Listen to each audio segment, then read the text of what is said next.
네, 반갑습니다. 오늘 이 시간은 요한복음 8장 1절부터 여러분과 제가 함께 하나님께 은혜 받는 시간으로 같이 하겠습니다. 먼저 우리 주 예수 그리스도 이름으로 아버지께 기도를 드리고 이 시간을 시작하겠습니다. 놀라우신 아버지 하나님,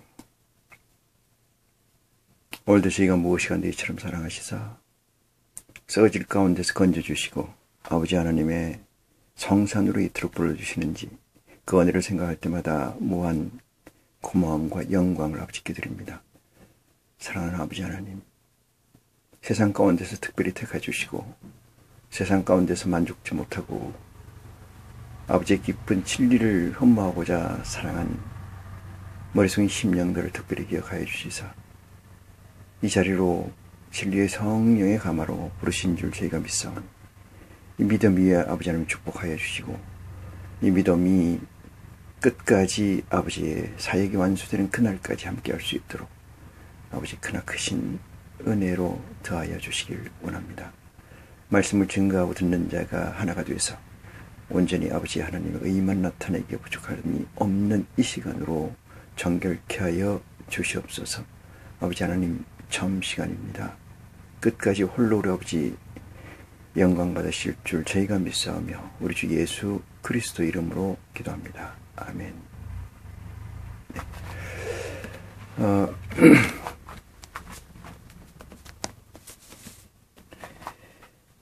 네. 8장 1절입니다. 예수께서 감람산으로 가시다. 아침에 다시 성전으로 돌아오시니 백성이 나오는지라 그랬어요.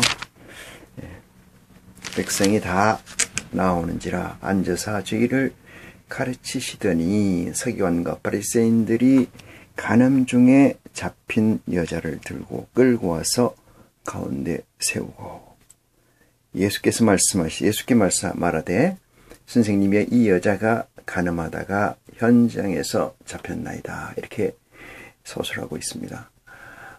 여러분, 이 말씀 요까지 4절까지의 말씀에서 예수님께서 성전에서 백성을 가르치고 있을 때 감람산 성전이라고 지칭되어 있죠. 서기관과 바리새인들이라는 이 주인공들이 이 주체가 되는 존재들이 여자를 잡아오는데 그 여자가 간음한 현장에서 잡힌 여자였더라. 요 내용이 여기에 담겨 있습니다.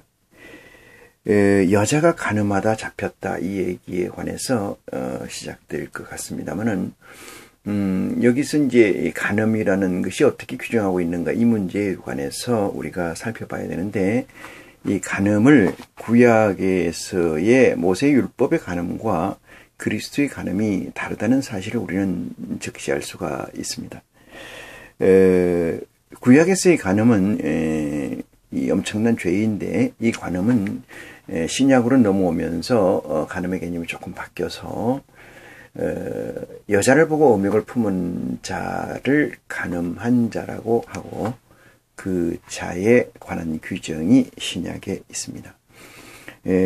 구약에서의 간음이 어떤 의미인가는 여러분이나 저나 말할 것 없이 육체적 상관 관계에서 일어나는 것으로서 혼인하지 아니한 상대에게 육체적 관계를 허용하거나 취하거나 하는 것을 간음이라고 규정할 수가 있습니다.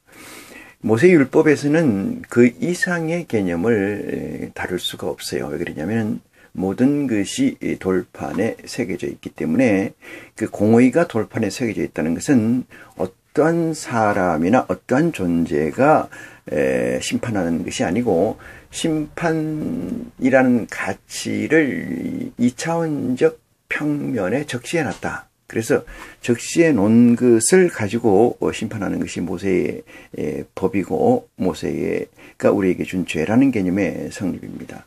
엄격히 말하면은 이것은 신이라는 개념이 아니고 크라임이라는 죄에 관한 것이죠.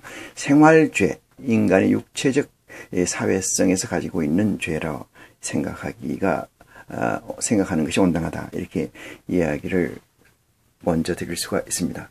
그런데 이 예수라는 존재는 여기 나오는 것처럼 이 바리새인과 서기관이라는 존재들이죠. 이 바리새인과 서기관들이 템테이션, 시험하고자 예수님께 이 바리새인과 서기관이 간음 현장에서 잡은 여자를 가지고 왔다. 이렇게 해석하는 것이 평면적 1차원적 해석이겠습니다만, 이면적 해석에 들어가 보면은 이것은 그리스도께서 우리에게 복음을 증거하기 위한 또 하나의 이 공간 개념의 이 시츄에이션이다. 이렇게 판단하는 것이 더 깊고 더 확실한 판단이다. 이렇게 말씀을 드리면서 신약에서의 죄라는 것은 요한복음 14장 16장이니까 거기에 보면은 죄에 대하여라 하면 이렇게 나와요.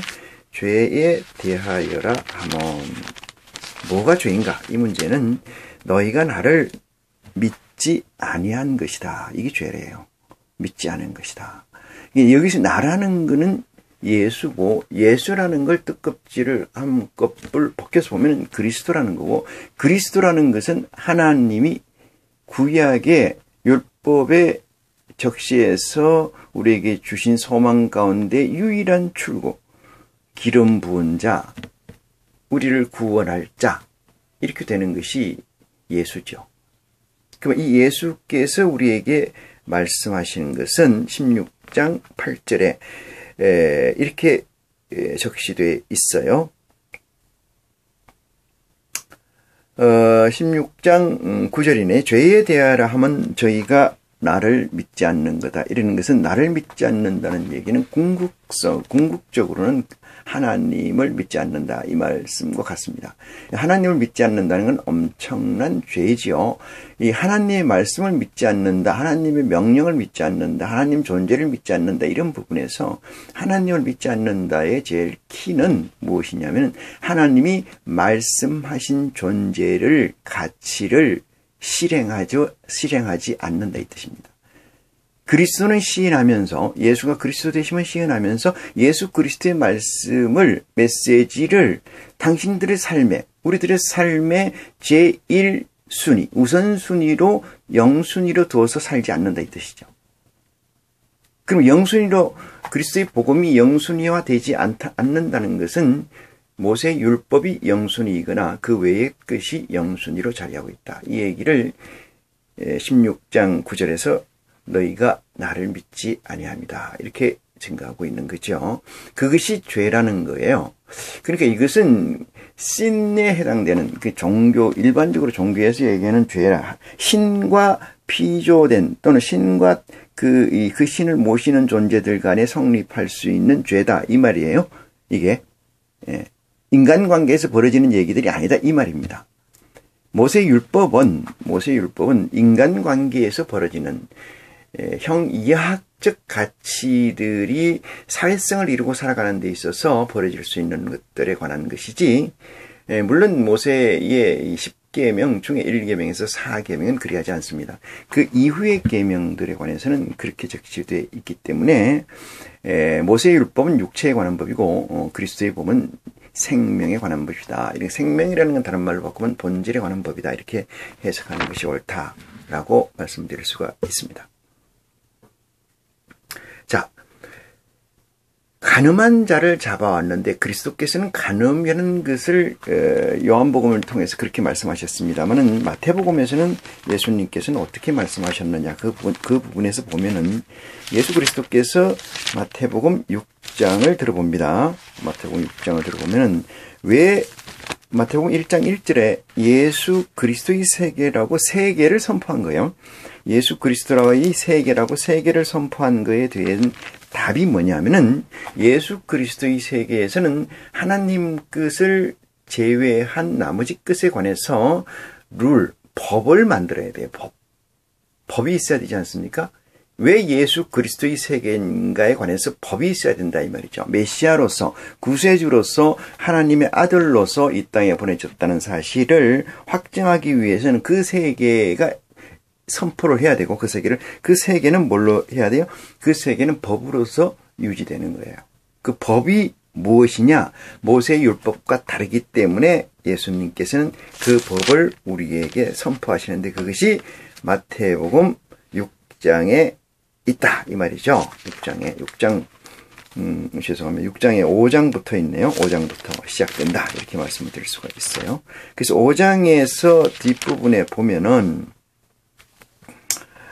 옛사람이 20절입니다. 21절 옛사람의 말한 바 살인하지 말라. 누구든지 살인하면은 심판을 받게 되리라 하였다는 것을 너희가 들었으나. 이것이 모세의 율법이죠. 이게 모세의 율법입니다. 이것을 예수님이 새롭게 해석하는 데 있어서 자 27절에 보니까 또 얘기합니다. 간음치 말라 하였다는 것을 너희가 들었으나. 이것도 모세의 법을 인용한 거죠. 나는 너희에게 이르노니 여자를 보고 음욕을 품은 자마다 마음에 이미 간음하였느니라. 완성형이에요. 그러니까 여자를 보고 음욕을 품었다. 이런 것은 양에 반대되는 것이 음욕이죠. 양에 반대되는 것이 엄이에요. 근데 양은 누구냐? 하나님 아버지죠. 아버지의 반대되는 생각을 가진 것을 음욕이라고 얘기를 하는 거예요. 그러면 아버지의 반대되는 것의 생각이 아닌 것은 무엇이냐면 그것은 그리스도의 법 외에는 없다는 겁니다. 모세의 법에는 있지 않아요. 그리스도의 법 외에는 없다. 이것을 바울은 생명의 성령의 법이라고 로마서 8장 1절에 얘기해요. 생명의 성령의 법 안에 있다. 그런 얘기예요. 모세의 법이 흠이 없었으면 그리스도가 새로운 법을 말할 필요가 있겠느냐라고 바울은 얘기를 해요. 자, 다시 봅니다. 27절 간음치 말라 하였다는 것을 너희가 들었으나 나는 너희에게 여자를 보고 음욕을 품은 자마다 이미 간음하였느니라. 이것은 하나님과 그리스도가 이 땅에 우리에게 주시는 법은 돌판에 있는 법을 폐하는 거죠. 자, 그걸 어떻게 설명하느냐 하면은 이렇게 설명해요. 17절입니다. 그 위에 내가 율법이나 선지자나 폐하러 온 줄로 생각지 마라. 이렇게 얘기해요. 그 다음에 말씀이 중요한데 폐하러 온 것이 아니요 완전케 하려 함이라. 이렇게 얘기했어요. 완전이라는 것은 완성이죠. 완성케 하려고 왔다. 이렇게 얘기하는 것은 예수 그리스도가 이 땅에 오신 것이고 예수 그리스도가 이 땅에 와서 그것을 완성시키는 자이시다. 이런 얘기입니다. 미완의 상태를 완성시키는 것이다. 이 말이에요. 그럼 완성의 궁극적 목표, 궁극적인 것은 무엇이냐? 지금 말씀드린 것처럼 여자를 보고 음욕을 품은 자마다 간음이다. 물질적 관계 중에 인간과 인간, 개체와 개체, 성과 성의 관계에서 일어나는 관계성에서 일어나는 이 죄에 관한 것이 아니라 마음에 일어나는 것에 관한 것이다. 그것이 생명의 성령의 법이다. 이 얘기예요. 생명의 성령의 법은 너희가 하나님이 너희를 어떻게 생각하고 너희가 하나님을 어떻게 생각하고 하나님들이 어떻게 하나님 중심에 있는 거고 너들 중심에 있다 이런 얘기예요. 그것이 생명의 성령의 법이라고 하는 법입니다. 그래서 여기서 간음이라는 것은 어떤 간음이냐 이렇게 지칭해요. 여자를 보고 이렇게 얘기해요. 그럼 여자라는 개념이 어떤 개념이냐? 그럼 여자에 관한 규정은 왜 없느냐? 여자가 남자를 보고 마음의 음욕을 품었으면은 즉 그것이 간음이니라 라고 확정하는 말씀은 왜 없느냐라고 묻지 않을 수가 없어요. 그렇지 않습니까? 이 세상은 남자와 여자가 존재하니까. 그런 걸 보면은 예수 그리스도께서 마태복음 6장 27절에 적시한 이 간음에 관한 얘기에서 여자라는 것은 이 성별에 따라서 나눈 여자와 남자 이것이 아니고 구약에서 얘기하는 여자, 남자의 개념이 아니고 여기는 어떠한 하나님의 술이 아닌 하나님의 말씀이 아닌 다른 것을 가지고 이 세상 사람들을 현혹하는 자의 메시지라고 하는 것을 우리는 알 수 있고, 그 메시지를 가지거나 그 메시지로 사람들을 모으는 하나님과 반대편에 있는 자들을 얘기하고, 그 여자를 본다는 것은 용모를 보는 게 아니고 그 이론적 도그마, 그러니까 가치를 흠모하거나 쫓거나 가보고 싶다거나 들어보고 싶다거나 해보고 싶다거나 그 속에서 한번 만나보고 싶다거나 이런 문제에 관한 것에 대해서 예수님께서는 여자를 보고라고 설정을 했고, 그것을 보고 음욕은 행동하고자 하는 욕심이에요. 음욕이라는 것은 하나님의 말씀에 반대되는 것이라고 규정하면은, 하나님의 말씀에 반대되는 것은 무엇이냐? 하나님의 말씀, 그리스도가 주신 이 땅에 주신 복음을 알지 못하는 것은 전부 다 음욕에 해당된다, 이렇게 말씀할 수가 있습니다. 그렇다면은 이 말씀은 우리가 지금까지 알고 있었던 그런 메시지가 아니라는 사실을 우리 이 시간을 통해서 다시 한번 확인할 수가 있습니다. 이 지혜를 여러분께서 가지는 축복이 있기를 원합니다. 그 여자를 보고 간음하였느니라, 이렇게 이야기를 했죠. 자, 간음에 대해서, 죄에 대해서 좀 설명을 드렸어요. 자, 본문 말씀을 봅니다. 요한복음 말씀의 본문 8장.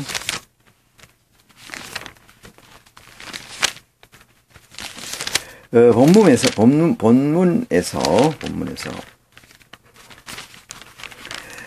4절입니다. 8장 4절.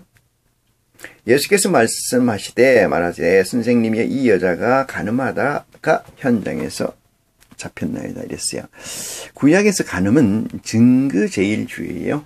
이 증거가 물증을 얘기합니다. 물증이 없으면 정의를 세우게 되는 거죠.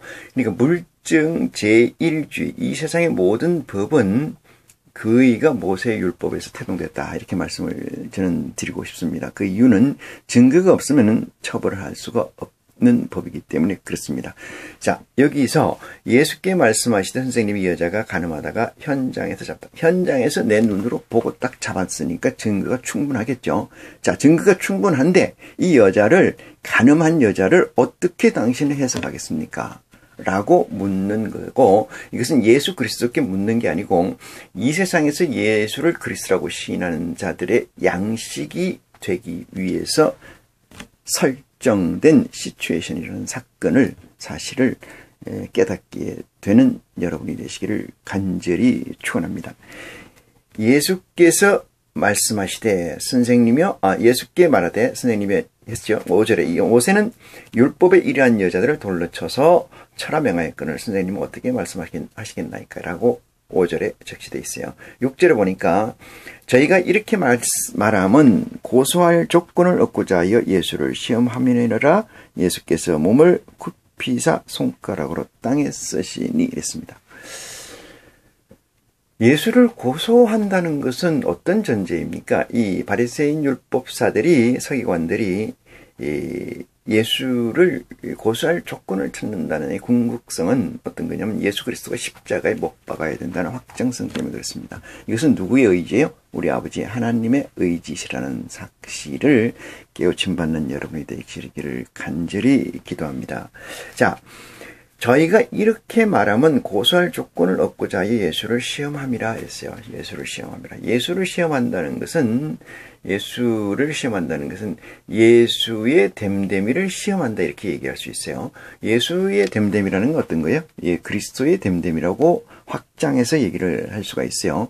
시험해서 함이라, 이런 얘기가 돼요. 그러면 시험을 이미 3개나 받았죠. 예수님께서는 마태복음에 돌돌로 떡이 되게 하라는 문제와 이 뛰어내리라는 문제, 그러면 천사들이 너를 땅에 닿지 않게끔 받을 것이라는 얘기. 3번째는 네가 나에게 절을 하면 이 만국을 너에게 주겠다라고 하는 문제였습니다.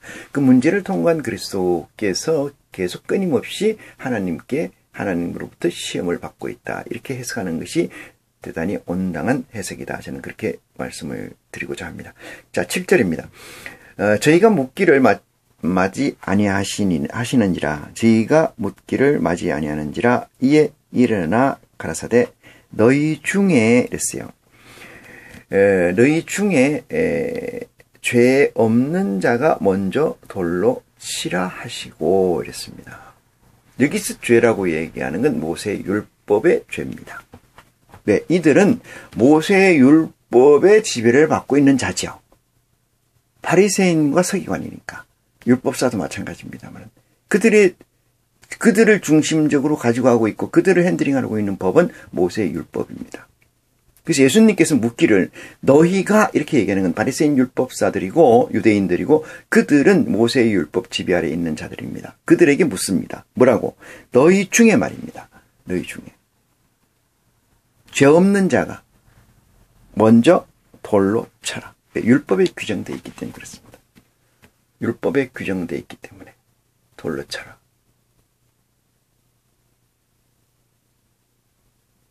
여러분 칠 수 있겠습니까? 칠 수 있겠냐고 묻습니다. 칠 수 없죠. 이유는 간단합니다. 율법은 지킬 수 없기 때문에 그렇습니다. 율법은 지킬 수가 없습니다.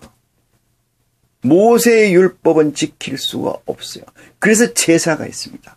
그래서 서기관이 있고 그래서 율법사가 있고 그래서 뭐가 있어요? 대제사장, 제사장이 있는 거예요. 희생 제물이 필요한 거고. 지킬 수 없어요. 그 얘기는 무슨 얘기입니까? 여기에 있는 바리새인 서기관 너희들은 이 여자의 돌로 칠 자격이 없어. 왜? 너희가 죄가 있기 때문에. 너희도 율법을 범했기 때문에. 이 여자만 범한 게 아니라 이 말이죠. 응? 현장 아니라 현장에서 잡았다 할지라도 여자만 죄를 범한 게 아니고 너희 또한 죄를 밥 먹듯 범하고 있다 이 말입니다. 네? 이 세상에서 생명의 성령의 법이 아닌 모세의 법으로 이 세상에서 목회를 하면서 성도들을 재단하는 자들이 엄청 많습니다. 그들은 재단할 수가 있습니까? 그들은 다 지켰습니까? 율법을 다 지켰냐고요. 모세의 율법을 지키고 있냐고요. 저들이 생명의 성령의 법이 뭔지도 모르는데 생명의 성령의 법에 거하지 않고서는 모세의 율법에 거하는 거예요. 모세의 율법에 거한다는 것은 죄를 짓고 산다는 거예요. 죄를 짓는 저들이 제사장이나 대제사장을 모시고 사죄를 했습니까? 헌물을 냈습니까? 희생물을 냈습니까? 번제물을 냈습니까? 제물을 냈느냐 이 말입니다. 제물을 드렸느냐 이 말입니다. 어디다 드리겠습니까? 드릴 때가 있나요?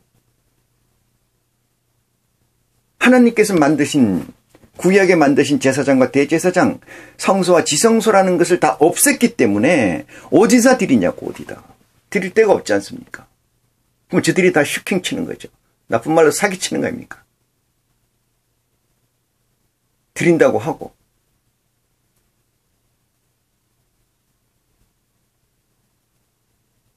그래서 마태복음 5장 조금 전에 보셨던 말씀 중에 내가 율법을 폐하러 온 줄 아느냐? 내가 율법을 폐하러 온 줄 아나 너희가? 율법이나 선지자의 강령을 폐하러 온 줄 아냐? 그렇지 않다. 뭐라고 얘기하십니까? 폐하러 온 것이 아니라 완전케 하려 왔느니라. 17절 5장 완전케 하려 왔느니라. 내가 진실로 너희에게는 천지가 없어지기 전에 율법의 1.1핵이라도 반드시 없어지지 아니하고 다 이루리라. 이렇게 얘기합니다. 완성이라는 것은 없어지는 것과 같습니다. 완성은 없어지는 것과 같습니다. 완성은 없어지는 겁니다. 없어지면 어떻게 하냐? 그 다음 것이 존재합니다. 여러분 안에서 모세의 율법이 없어져야 그리스도의 법이 거기에 자리할 수가 있어요. 생명의 성령의 법이 거기에 자리할 수 있습니다. 거기서 싹을 태울 수 있고 거기서 쌓아 나갈 수가 있어요. 두 개가 양립될 수 없습니다. 그리스도가 우리에게 말씀 주신 것처럼 한 종이 두 주인을 섬길 수 없다. 율법에서는 가능하지만 그리스도의 법 안에서는 가능하지 않는 확정적 말씀입니다.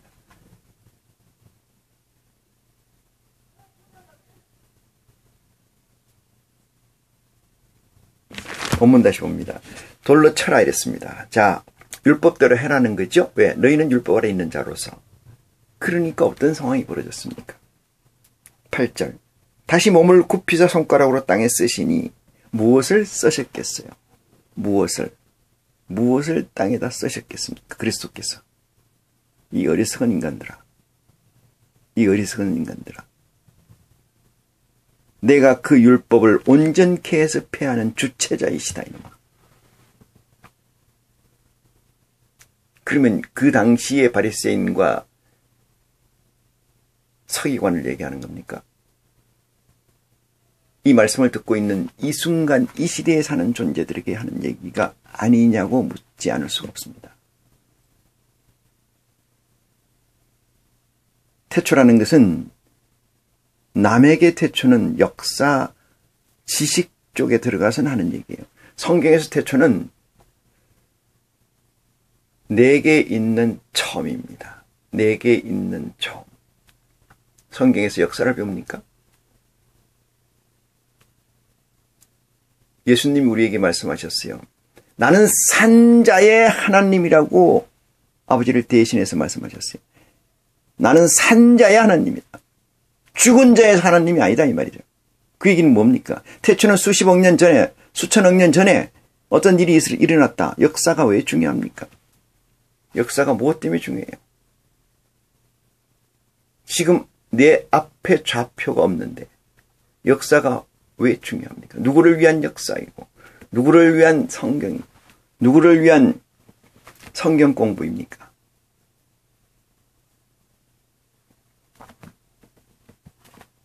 9절입니다. 저희가 이 말씀을 듣고 양심의 가책을 받아 이랬어요. 양심의 가책이라는 건 자기들 스스로도 율법을 지키지 못한다는 걸 확정하고 있다는 사실이에요. 그러니까 저들은 그래도 양심이라는 게 있어요. 양심이라는. 이 시대는 양심이 있습니까? 앞에서 빤하게 거짓말 치잖아요. 그 무수히 많은 사람들 모아놓고 다 거짓말 치고 방송에다 거짓말 치고 그 죄를 어떻게 하려고 합니까?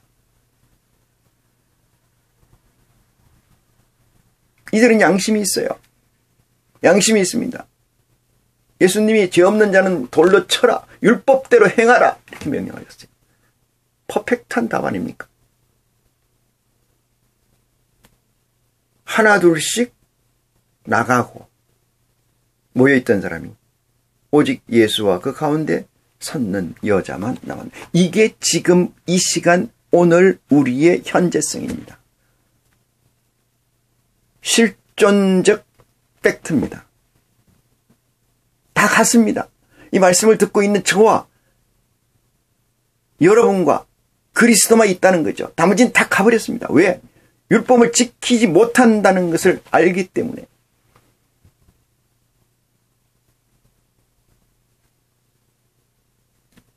정말 갔으면 좋겠어요. 다 갔느니까. 왜? 안 듣는 게 낫거든요. 안 듣는 게 나. 들으면 병이거든요. 안 들어야 돼. 그러니까 다 갔어. 눈 감으면 없는 것처럼.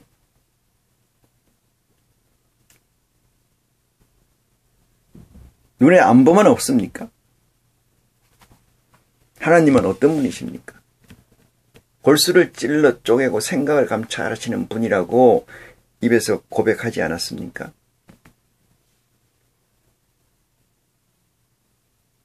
(10절입니다) 예수께서 일어나사 여자 외에 아무도 없는 것을 보시고 이르시되 이랬습니다.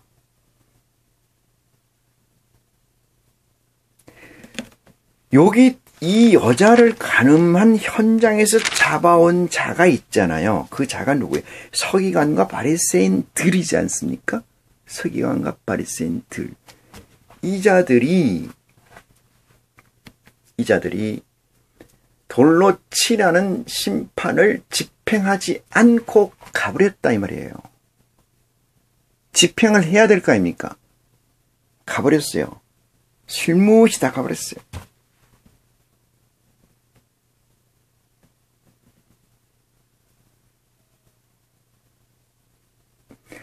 모세의 율법은 미완의 법이라는 것을 확정하는 얘기입니다. 우리 하나님이 그 미완의 법을 그대로 두실 리가 없죠. 그 미완의 법을 지금까지 가지고 계시다면은 예수 그리스도의 은혜로 예수 그리스도의 보혈로 지금 당장 버리는 은혜가, 축복이 여러분에게 있기를 간절히 축원합니다. 예수님께서 여자에게, 여자야, 너를 고소하던 그들이 어디 있느냐 이렇게 묻습니다. 너를 정죄한 자가 없느냐 묻습니다. 예수 그리스도가 우리에게 주시는 정언명령적 도구마의 가치이고 명령입니다. 이것은 여러분에게 묻습니다. 모세의 율법에서 규정한 죄가 어디 있느냐 이 말씀입니다. 어디 있느냐? 내 앞에서 어디 있느냐? 예수 그리스도 앞에서 그 법들이 어디 있느냐? 초계와 같이 날아가 버렸잖아요. 바람처럼 날아가 버렸잖아요. 그게 어디 있느냐? 누구 앞에? 그리스도 앞에. 모세의 율법, 돌로 가늠한 자는 현장에서 잡았을 때 돌로 쳐 죽이라는 그 법이 어디가 있느냐? 예수 그리스도 앞에서 초계처럼 날아갔다. 온전케 하셨다 이 말이거든요. 미완의 법을 온전케 했다 이 말이에요. 뭐 하면은, 그리스도 안에 있으면은, 뭐 하면은, 그리스도의 생명의 성령의 법 안에 있으면은, 있는 자들에게는 이 뜻입니다.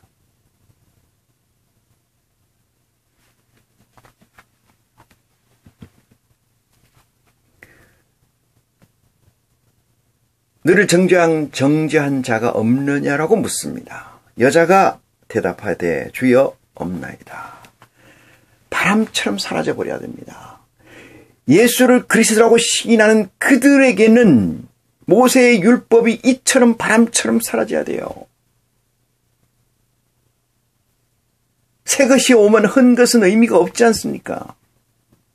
그런데 하물며 천지를 창조하신, 우리를 지으시고 세상 만유를 주관하시는 하나님께서 보내신 그 아들이 우리 앞에 와 있는데 그 메시지를 두고 다시 기쁘다 구주 오셨네, 성탄절 새벽에 부르는 노래 아닙니까? 그래 불러놓고 바로 잊어먹습니까?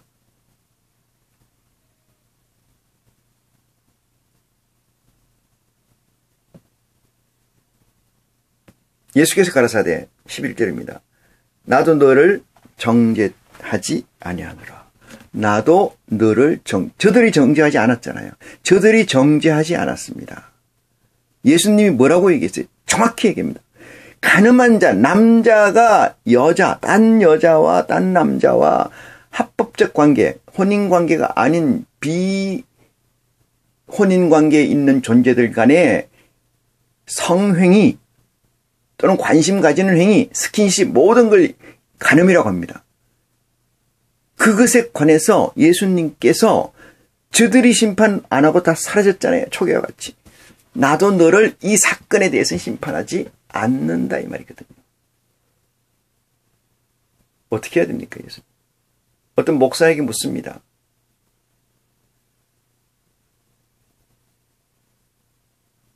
김장로 박집사끼리 모텔에서 들어가는 걸 발견했습니다. 그것이 죄가 돼서, 그것이 사건이 돼서 들고 왔을 때, 어떤 사람이 데리고 왔을 때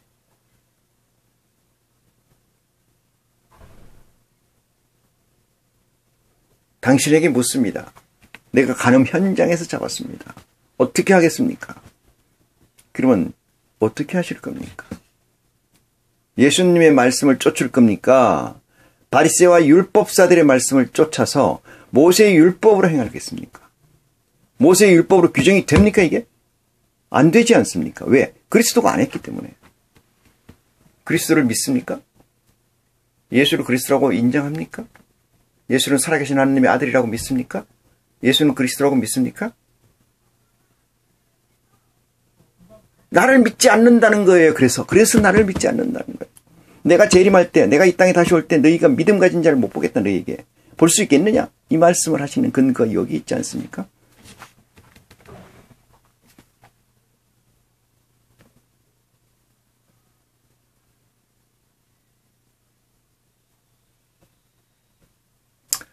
예수님이 용서하셨다고요. 예수님이 용서할 권한이 있습니까? 예수님의 용서의 권한은 없습니다. 하나님께서 주어주신 룸 외에 예수님이 하시는 것을 본 적이 없어요. 해서도 안 됩니다. 하지도 못합니다. 나를 믿으니 아버지를 믿으라. 이 말씀은 아버지의 권능이 전부라는 거고 아버지의 권한이 전부라는 거예요. 거기서 일부분의 능력을, 일부분의 룸을 가져와서 그리스도가 그 룸 안에서 복음의 사역을 완성하는 거예요. 가서 다시는 죄를 짓지 말라.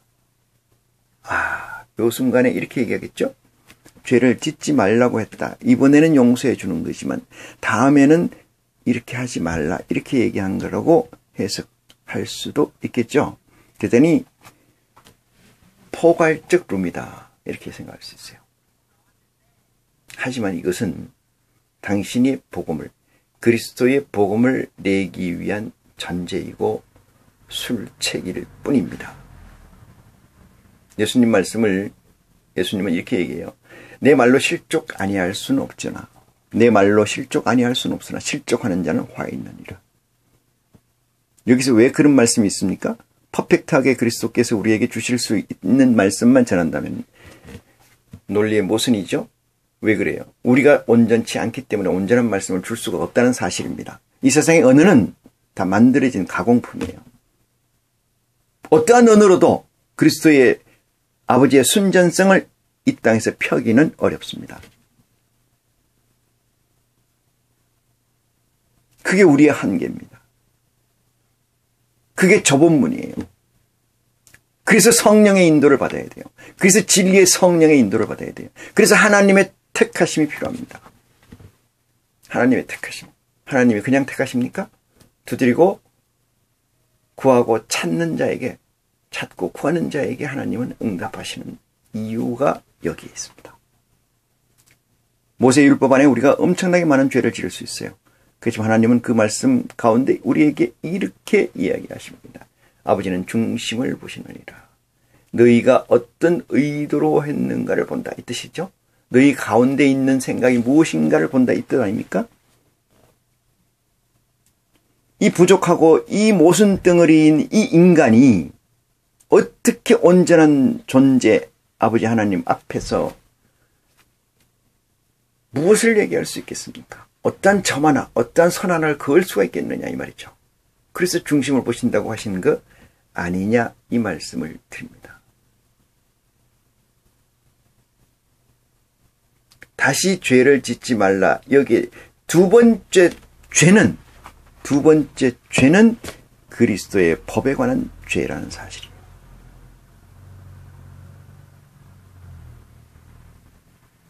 하나님이 말씀하십니다. 예수님이 말씀하세요.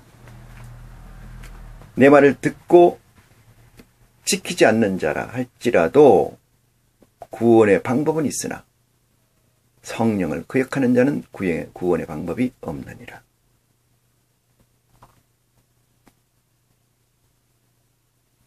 (12절) 보시겠습니다.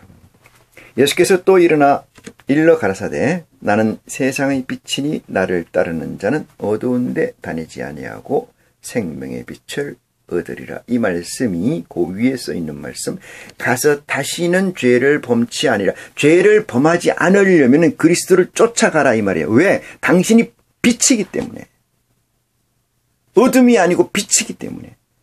당신이 생명이기 때문에.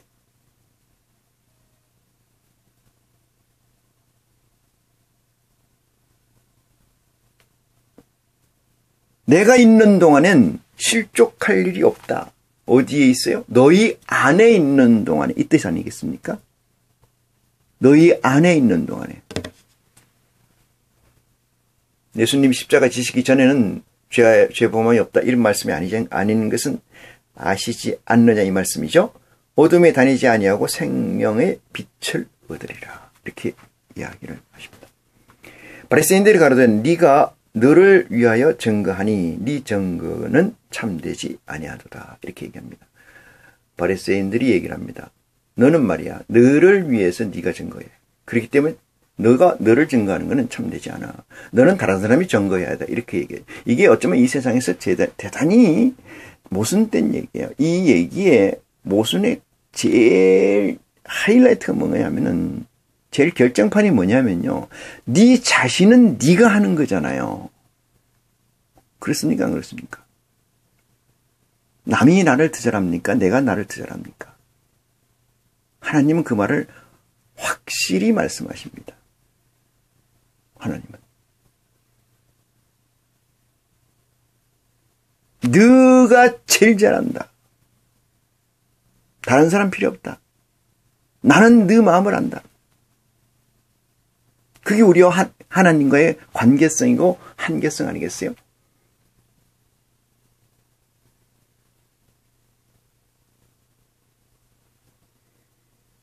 네가 너를 증거하는데 내가 어떻게 믿느냐 이 말씀이잖아요. 네가 너를 증거하는데 내가 너를 어떻게 믿냐. 여러분 그 증거하는 텍스트가 거짓이거나 그 증거하는 텍스트가 참이거나 그것을 판단하는 이는 누구십니까? 3자, 상대자잖아요. 그 상대자의 능력에 관계에 있는 거지 누가 말로 증빙해서 그 사람을 믿는다는 것은 또 다른 모세의 율법의 패착을 쫓는 길밖에 되지 않습니다. 패착. 하나님 앞에 직구한다지. 하나님이 누구를 그 사람을 청구한답니까? 하나님이 누구를 통해서 그 사람을 믿는답니까? 그리스도를 통하지 않고 그리스도 외에 다른 사람을 통해서 믿는다고 합니까? 예수님이? 하나님이?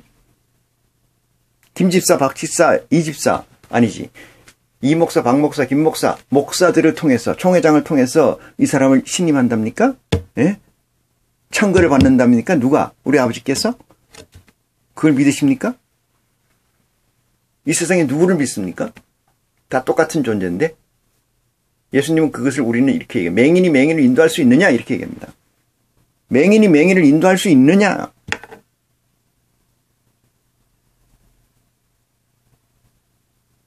누가 누구를 증거하고 누가 누구를 천거하고 추천한다는 얘기. 바리새인들은 그렇게 얘기합니다. 왜? 이 타성에 젖었기 때문에 그렇습니다. 율법의 안에 있는 율법에서 쩔어서 그래요. 율법에 쩔어서. 하나님을 기쁘게 할래? 사람을 기쁘게 할래? 이게 정답 아니에요? 하나님을 기쁘게 해야 됩니다. 하나님은 전지전능하신 분입니다. 그분이 우리 아버지십니다. 여러분의 아버지십니다. 옆에 볼 일이 없습니다. 나와 아버지의 관계를 설정을 어떻게 하느냐가 관건이지 어떤 목사도 어떤 집사도 어떤 동료도 필요가 없습니다.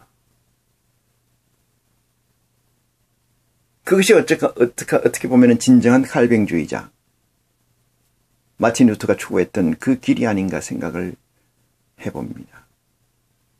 여러분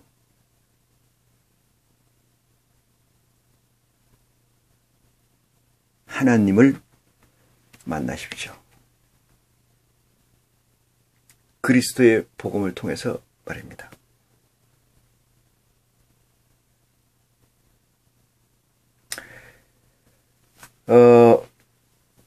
14절 그 말씀에 그 얘기에 바리새인들 얘기에 예수께 대답하여 가라사대 내가 나를 위하여 증거하여도 내 증거가 참되나니 했습니다. 내가 나를 위해서 증거한다 해도 내 증거가 참되나니 나는 내가 어디서 오며 어디로 가는 것을 알미어 그리노라. 시작과 끝을 안다 이 말이잖아요. 너희는 내가 어디서 오며 어디로 가는 것을 알지 못하느니라. 그러니까 이게 가치를 공유하거나 어떤 공간을 공유하거나 시간을 공유할 수 있는 존재자들이 아니라는 것을 확정하는 얘기 아니겠습니까?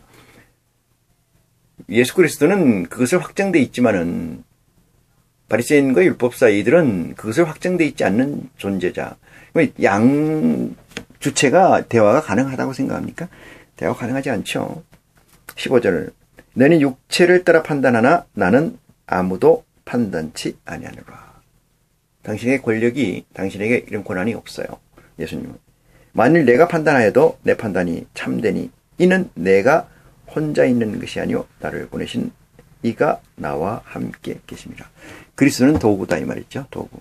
그 안에서 액티비티하게 움직이고 스피칭하게 하고 하는 것은 다 아버지가 하시는 것이다 이 말입니다. 이것을 믿으십니까? 이것을 이것이 리더십이 돼야 되고 이 선하드 리더십이 됐을 때만이 진정한 참 그리스도가 내 안에 자리하게 된다는 말씀을 드릴 수가 있습니다. 너희 율법도 이렇습니다. 이 모세 율법을 얘기합니다. 너희 율법도 두 사람의 증거가 참되다 기록하였으되 이랬어요. 두 사람의 증거가 참되다. 율법이라는 것은 험이 많은 것을 전제를 합니다. 참되다 하였으나 내가 나를 위하여 증거하는 자가 되고 나를 보내신 아버지도 나를 위하여 증거하시니라.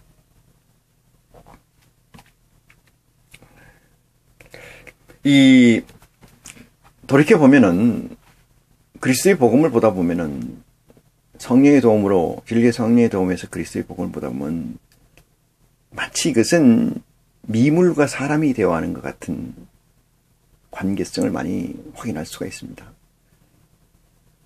우리가 하루밖에 살지 않는 하루살이와 사람이 대화하는 거다. 이 생각을 어렴풋이나마 여러분들의 마음에 동의가 되면은 정말 참 좋겠습니다. 하나님이 이처럼 사랑하시사 이것이 무슨 말인지를 뼛속 깊이 각인되는 그 순간 무엇이라고 딱히 확정할 수는 없지만은 그것이 뼛속에 스며드는 얼음이 과일의 과육 속으로 파고 들어가는 것처럼 얼음이 내 몸뚱아리에 박히는 들어오는 그 느낌처럼 그런 느낌이 됐을 때야만이 비로소 그리스도라는 이름을 여러분의 입에서 올리게 돼야 되고 올릴 때 하나님이 여러분을 응시하신다. 여러분을 바라보신다. 여러분을 부르신다. 라고 저는 생각합니다.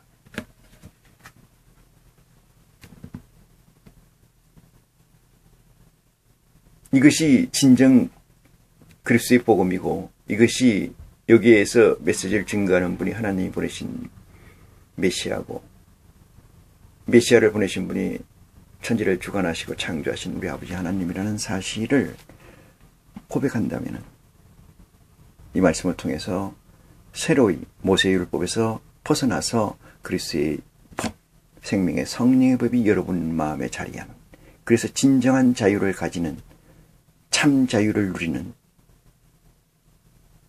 여기서 자유라는 것은 시간과 공간의 무제한성을 얘기합니다. 시간과 공간의 무제한성. 이걸 맛보는 걸 자유라고 그래요. 이 시간 말씀을 마치겠습니다.